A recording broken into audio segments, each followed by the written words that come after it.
Totoo pala na ang mga mahihirap na tao, somehow, masaya pa rin sila. Yes, boss. Karamihan sa mga Pilipino ay nangangailangan ng 2 hanggang 3 trabaho upang tugunan ang kahirapan.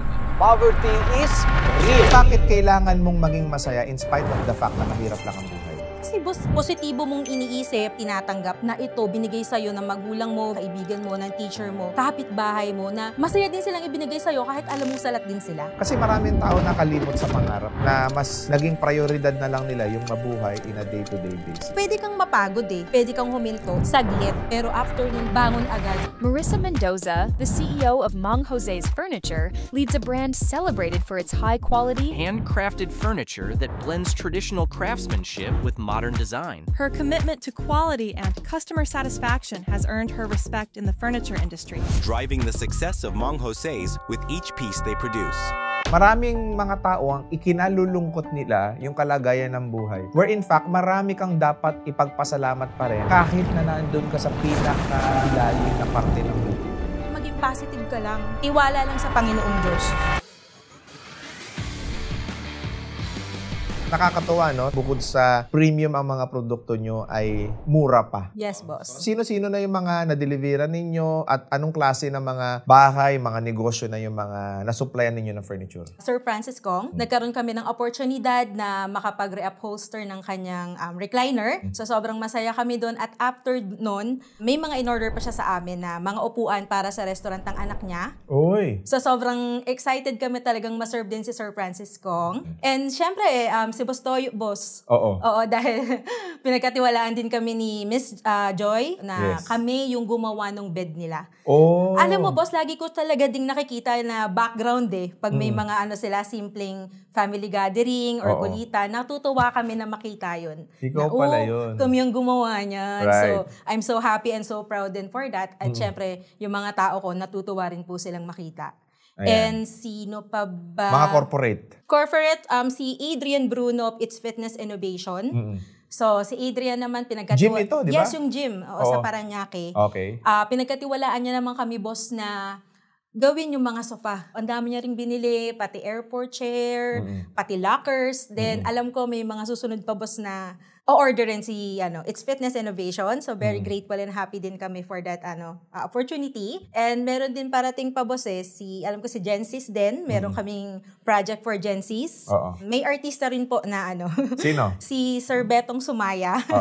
Yung susunod naming makaka-collaborate in terms naman po of sopa din yan. Pero syempre, bago natin pag-usapan niya, napakamatagumpay na negosyo ng Mang Jose's Furniture, sino ba si Marissa? Lumaki ako sa Bulacan, sa San Jose del Monte. Masaya ang childhood. Masaya? Masaya, as in hindi ko naramdaman na, mahirap kami. Hindi ko naramdaman na. So kayo yung mahirap na masaya? Yes. Totoo pala na ang mga mahihirap na tao, somehow, masaya pa rin sila? Yes, boss, totoo yan. Ako, I can assure po, boss, na naramdaman ko talaga na salat ka, pero masaya ka. Bakit? Kasi yung parents mo, maganda yung outlook sa buhay.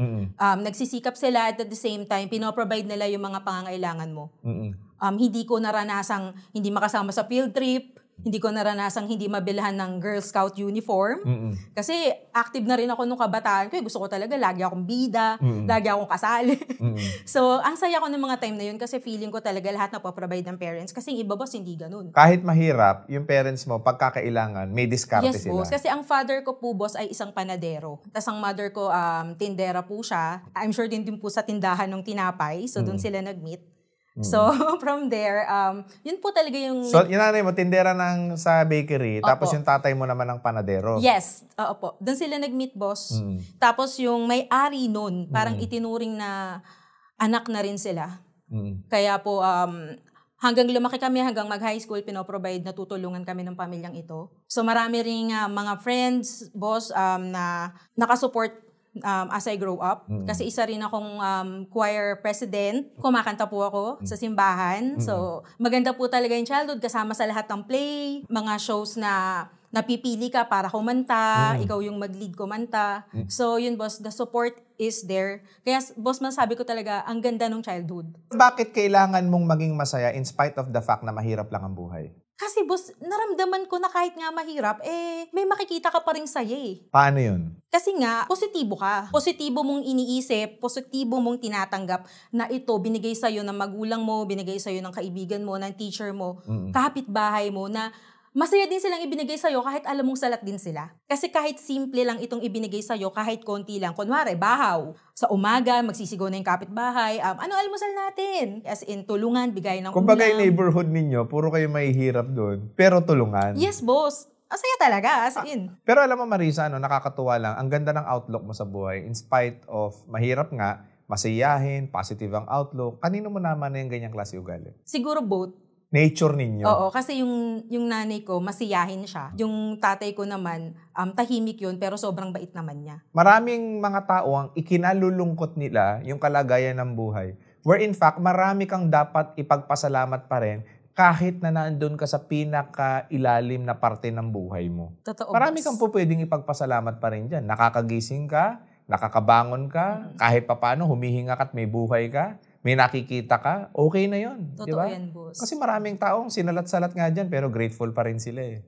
Diba? Lalo na may mga kapansanan. Gaano ka-importante na dapat grateful ka sa buhay? Importante yan kasi kung lagi kang grateful, madadala mo yan hanggang sa pagtanda mo. Kahit simpleng bagay pagpapasalamat mo. Walang kasalatan sa buhay mo. May ambag ba ito sa ikapagtatagumpay mo sa buhay mo? Yes, boss. Paano? Dahil grateful ka, boss, kahit simpleng bagay lang, ma-appreciate mo eh. Hanggang mag-climb ka na mag-climb, Yes. papunta dun sa taas. Right. Kailangan sa simpleng bagay pa lang, appreciated yan, masaya ka. I-receive mo yan talaga ng masaya ka, i-receive mo yan na pinagpapala ka, Right. kahit gano'ng kaliit yan. Kasi as you climb, I'm sure, mas magaganda, mas malalaking biyaya, boss, yung mararating at makukuha mo dun sa taas. Alam mo, tama yun. Ang galing. So, growing up, nag-aaral ka. Saan ka nag-aaral? Okay, nung college na, boss, bale... Nung high school? High school sa Sapang Palay National High School. It's a public school.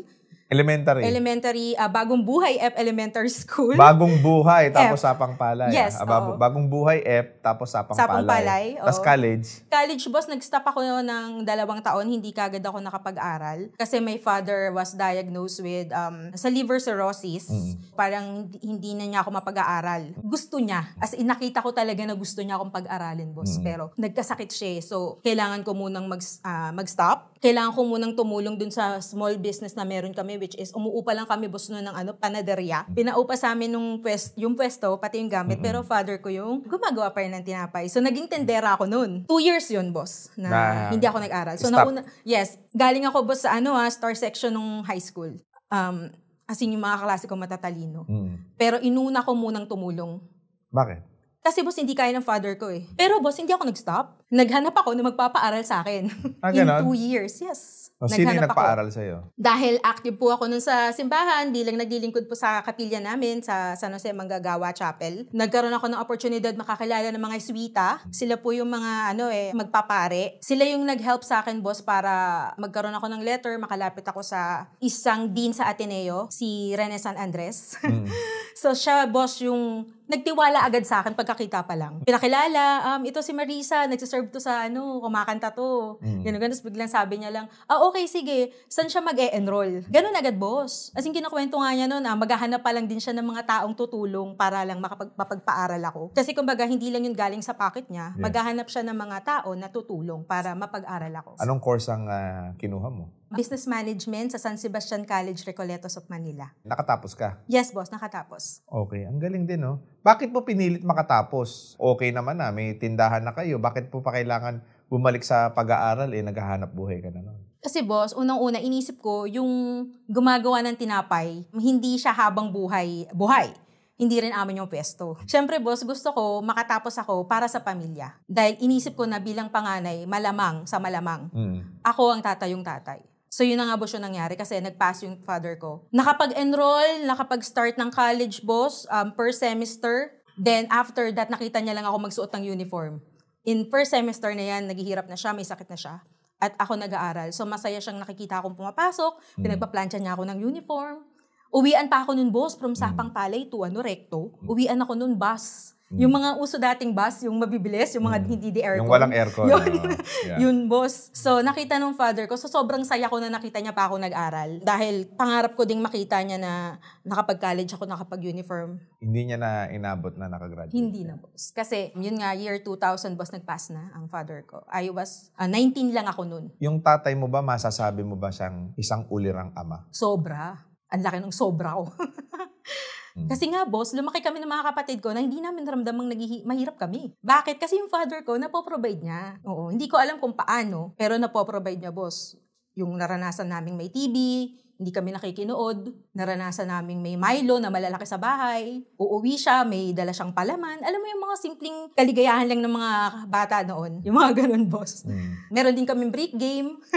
Ang galing, no? Yes, boss. Kumbaga, naitaguyod kayo in spite na mahirap ang buhay. Yes, boss. Na minsan-minsan, nalilibanan magkain, pero pagka nananamasa naman, para lahat sa pamilya. Walang bisyo, tatay mo. Nagsusmoke lang siya. Nagninigarilyo siya. Tapos, alam ko, boss, dahil friendly rin, naaayang uminom. Ayan, so nagkaroon siya ng sakit. Late na rin sa amin sinabi. Inilihim sa amin ng magulang, ng nanay ko, ng tatay ko. So, nung nahihirapan na talaga, hindi na matatago, mga nights na may pain, kailangan na nila sa aming sabihin. So, doon ko na rin naisip na mas mag-step up para sa pamilya, mas galingan. Kasi, makita mo yung tatay mo na ganun, mahirap.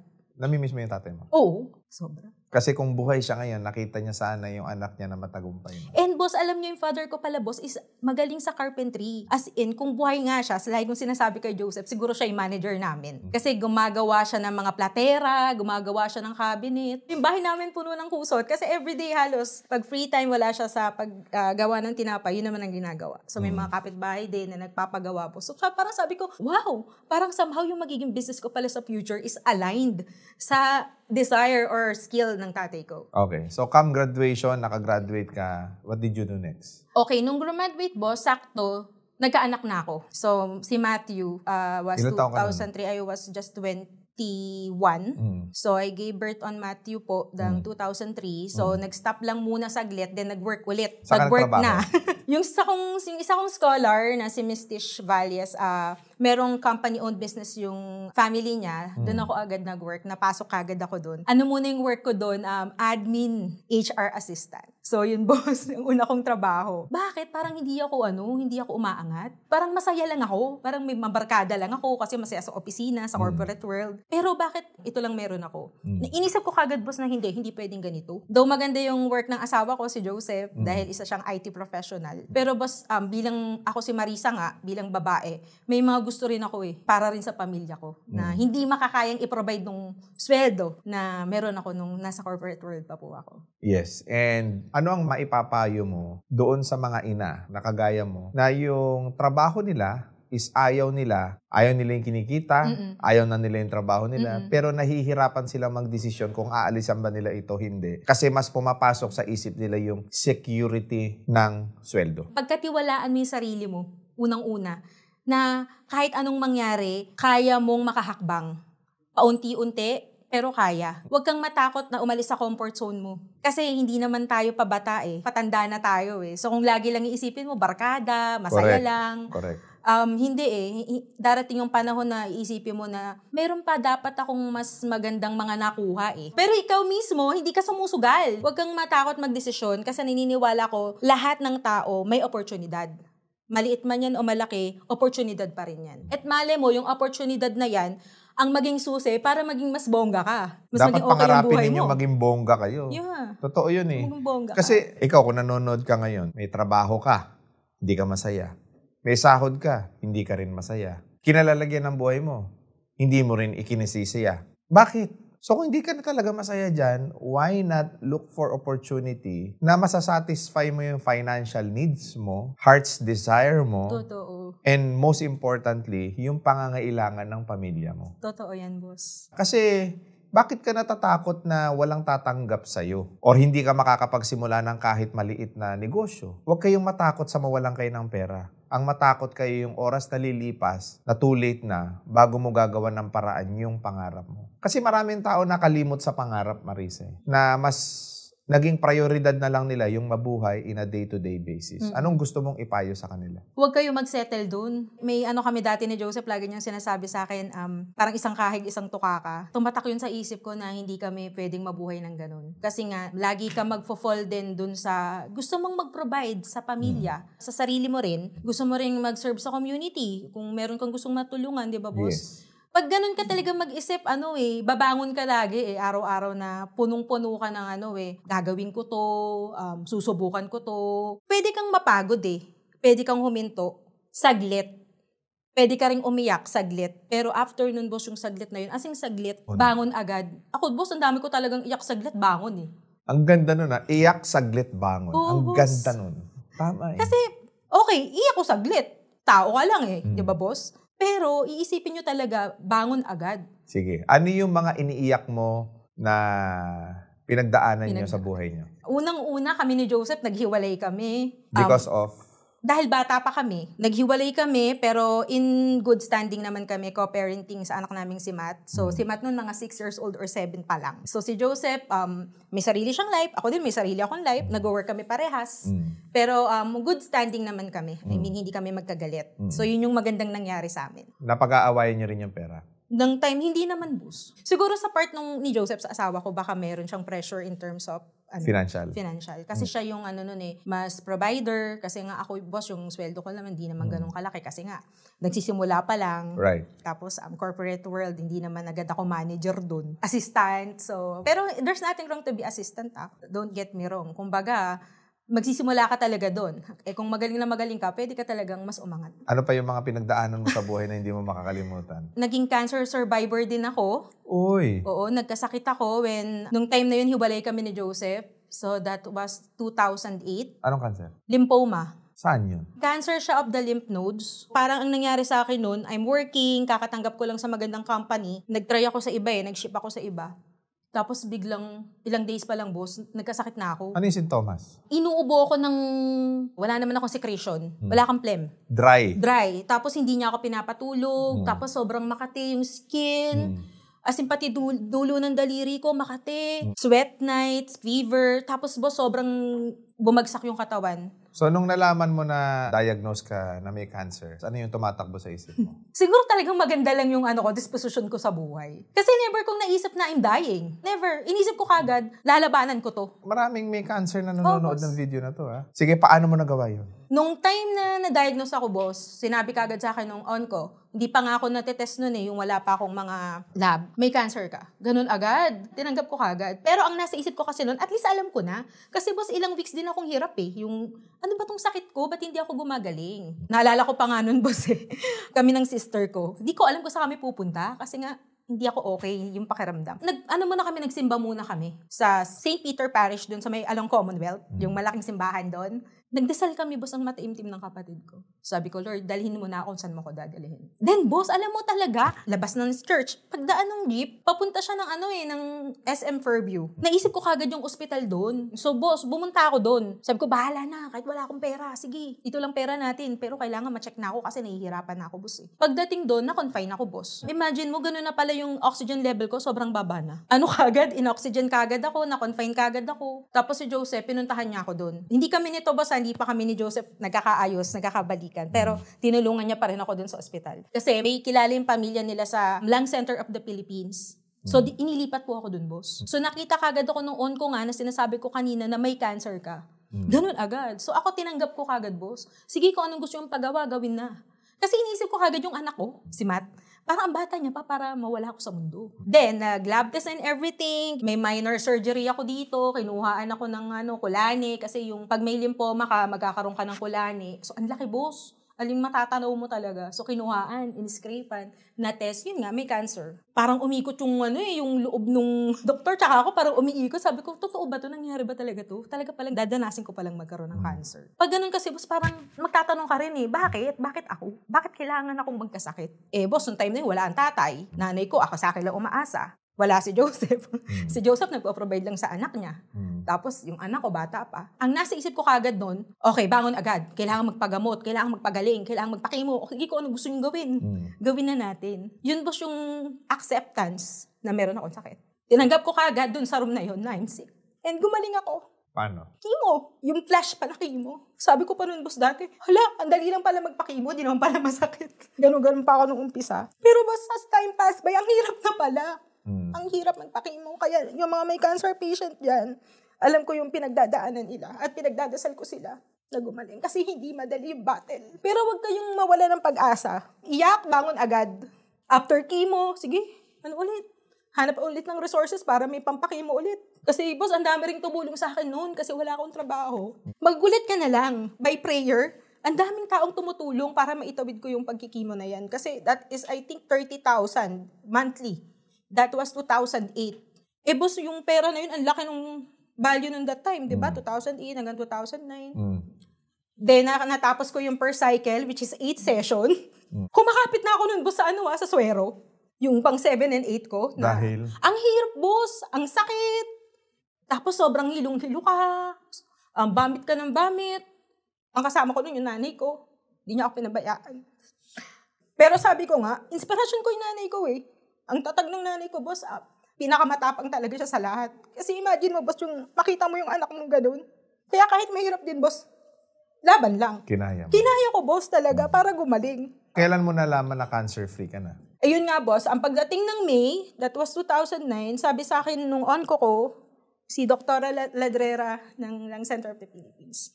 Kapag hindi po sa lahat ng lab test mo, uulit ka. Another cycle. Another 8. Yung 8 nga na yun, hirap na akong itawid eh. Pero boss, miraculously, nag-remission ako. Bakit? Positive outlook in life. Correct. Palagay mo yun ang pinakamalaki. Totoo, boss. Yung okay, nahirapan ako ng 2 araw. After chemo, hirap ako ng 2 araw kasi mahina ka, wala kang resistensya, di ka nakakakain. Pero, anong ginawa ko that time? Kasama yung pamilya. Watch kayo ng TV sa bahay. Kumpleto kayo. May sabaw kang pinagpapasalamat mo, yung simpleng sabaw dyan na na-provide ng nanay mo. Yes. Mga taong tumutulong sa'yo, mga kaibigan mo nagdadasal para sa'yo. At boss, ako pa mismo yung bumibili ng gamot ko minsan. Kasi pupunta ako sa TAF. Minsan sasabihin pa nung sinong may sakit. Itinuturo na. Oo, sino may sakit sa inyo? Ikaw yung nanay mo. Ganun pa, boss. Tapos sabihin ko naman, ako yung may sakit. Wala, ang galata sa'yo. Ganun sila, boss. So parang dagdag positive. Dahil sa positive outlook mo sa buhay mo. Technically, second life mo nito. Totoo. If you have this conversation with God, ano gusto mo sabihin sa Kanya? Lord, ikaw talaga, kahit kailan favorite mo ako. You always give me purpose. Para makapag-inspire siguro ng mga tao na may pinagdadaanan na like ng mga pinagdaanan ko. Siguro si Lord, ginagamit niya ako to be an inspiration sa mga tao. Lumaban sa buhay, wag tumigil, wag guminto. Konting iyak, bangon ulit. Kaya Lord, thank you talaga kasi like ko nga sinasabi, kahit kailan hindi mo ako iniiwanan. Hanggang ngayon, sitting on this chair with you, boss. Ramdam na ramdam ko yung presensya ng Panginoon. Favorite ka niya. Kasi maraming taong nawawalan ng pag-asa sa buhay na siyempre ang hirap nun cancer yun Parang anytime soon, totoo. Tanggap mo na nakukunin ka na Laban lang din talaga, boss. And then, you survived the cancer. Yes. Anong ginawa mo ngayon? Kasunod? Nung nakaka-survive, boss, ng cancer, sabi ko talaga na hindi pa kami ni Joseph nagkakabalikan. Sabi ko, second life ko na to, kailangan gamitin ko talaga to ng maayos. So, ang nangyari, boss, balik ako sa trabaho. Kahit ulit. Tapos, sinabay ko yung healthy lifestyle ko, positive outlook in life ko. Kasi nga sabi, boss, pwedeng stress yung cause ng ng naging sakit ko Oo. Kasi boss, hindi nila malaman ba't ako nagkaroon nun. Pwedeng stress daw. So, I just live normally na may happy disposition lang din sa buhay. Hanggang naging okay ulit ako sa opisina.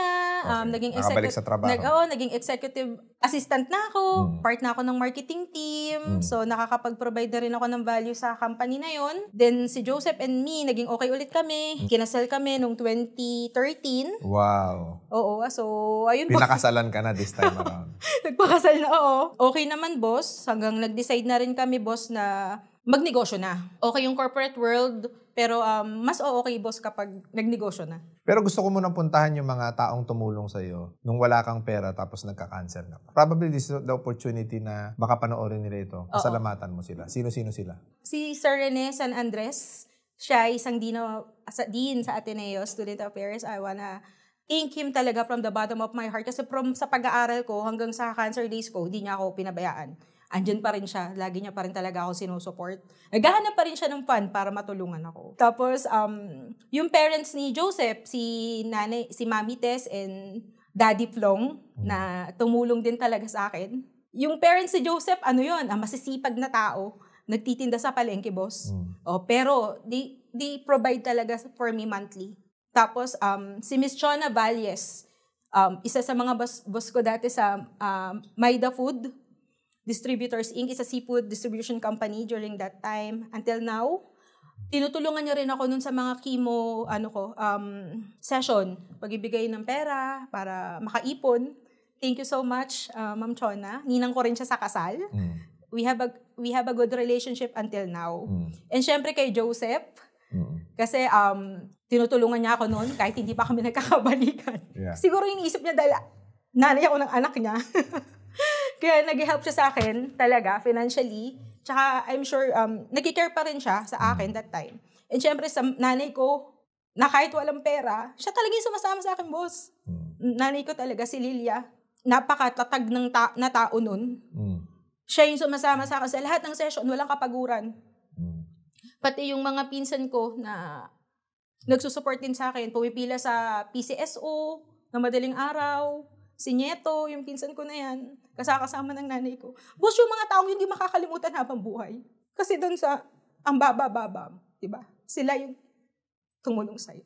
And syempre, yung anak ko si Matt, na number 1 inspiration ko, tsaka mga kapatid ko. Thank you. Kasi ang laking bagay nung naikwento mo sa amin ngayon. Kasi may mga pamamaraan pala na labas na sa medisina, labas na sa science, na po pwede kang gawin para mapagaling ka. Which is? Huwag kalimutang magdasal, huwag kalimutang magpasalamat lagi. Tsaka maging positive ka lang. Maging ready ka lang din kung ano ba talaga yung purpose mo, anong bibigay sa'yo ng mahal na Panginoon. Yes. Kasi from there, tanggap mo lahat, boss eh. Right. Siyempre, nagdadasal ka, wag muna, di ba? Gusto Correct. mo pa, anak mo, makasama, pamilya mo. Correct. Pero ano lang ba, maging ready ka lang din kung ano yung ano sa'yo ni Lord. Ako, yun lang din ang ginawa ko, boss eh. Tsaka talaga, boss, kahit cancer patient ako noon, talagang ano pa rin ako. Boss, nawalan ako ng boses noon, ha? Naranasan ko talaga yun, pati boses ko talaga nawala. Imagine, boss, kumakanta ako, pero nawalan ako ng boses. Correct. Tiwala lang sa Panginoong Diyos, boss. And siguro, ngayon, kung tatanawin mo yung mga lahat ng nangyari sa buhay mo, sa lahat ng pinagdaanan mo, mahirap na buhay, malubhang sakit, namatayan ng magulang, ano ang gusto mong sabihin sa old self mo? Grabe, boss, habang sinasabi mo sa akin yan, parang na-realize ko ngayon na wow, parang yun pala yung pinagdaanan ko, pero grateful pa rin ako. Habang sinasabi mo yan sa akin, boss, parang nalagpasan at nakaya ko pala lahat yun. Yes.